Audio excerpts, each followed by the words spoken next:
Hi folks, and welcome back to Meaningful Money.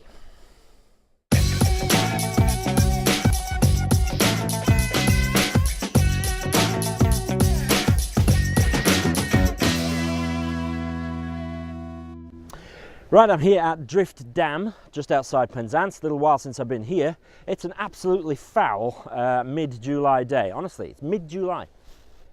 The sort of slate grey sky behind me, and it's blowing a gale. It's coming in on my back, so the microphone is protected, so hopefully you can hear me all right.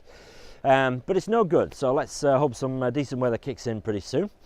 Right, we're talking about life stages, just a couple of them left to go. We talked about middle age last time, and this time we're going to talk about retirement, the sort of at retirement, so whatever that means to you, late 50s, sort of mid to early to mid 60s perhaps. So before we get into the detail, as ever, my good friends down here, Seven Investment Management, I must say thank you to them for sponsoring Meaningful Money. I'm very grateful to them. So what does somebody at this sort of retirement stage look like? What sort of are the things which sort of mark out that sort of person other than their age? Well, chances are your kids are independent by now. Chances are you've paid off all your debt. I really hope so. I really hope that I'm debt-free at that stage of life. But there may be all sorts of reasons why not. But chances are that you are free of debt.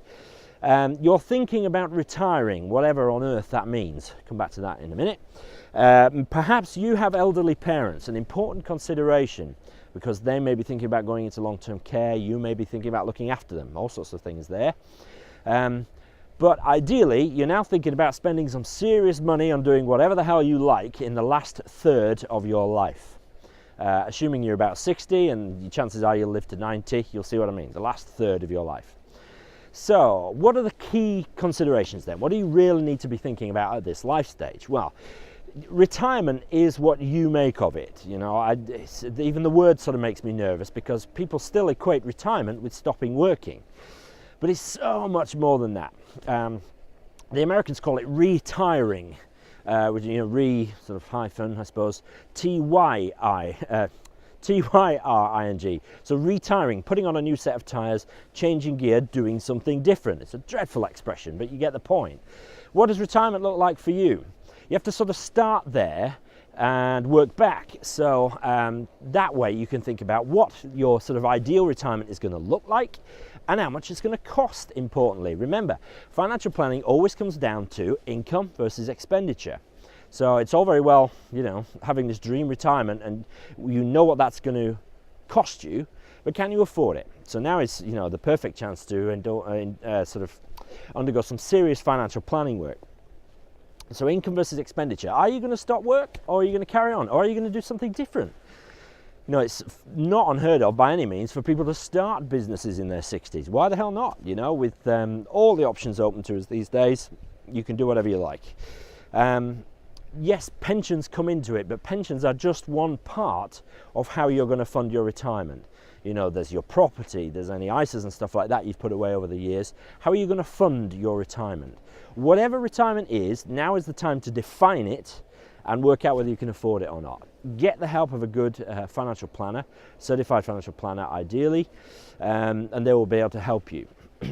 In 2 videos time, I'm going to talk something called the bucket, which is like a visual aid, which I use with new clients. It's not original to me, unfortunately, but it shows you sort of how you should manage your assets and everything in retirement. But I'll come back to that. It's 2 videos time. We're on 132 now, so that'll be 134. Okay, second thing you might be thinking about at this life stage is your health.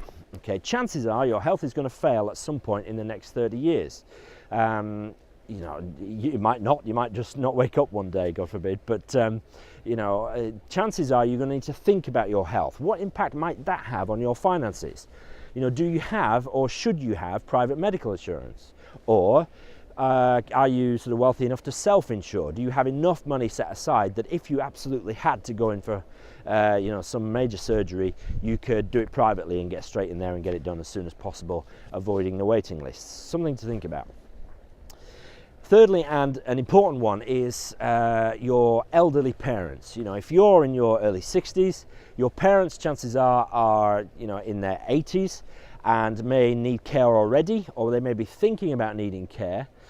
In which case, you need to think about how that's going to impact on your finances. Now, you don't have to pay for your parents' care. Hopefully they're in a position that they're able to do that themselves. But maybe you might want to care for them at your home. That will affect your retirement.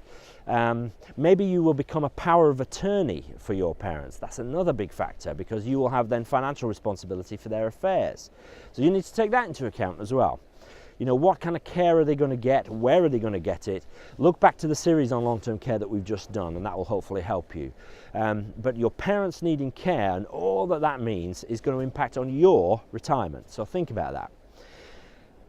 I suppose, to summarise, really, the time is now, really. This is the last third of your life. You know, you've done the sort of student and early career bit, and perhaps, you know, early kids, and then you've brought up kids and seen them go off to university or whatever and become independent.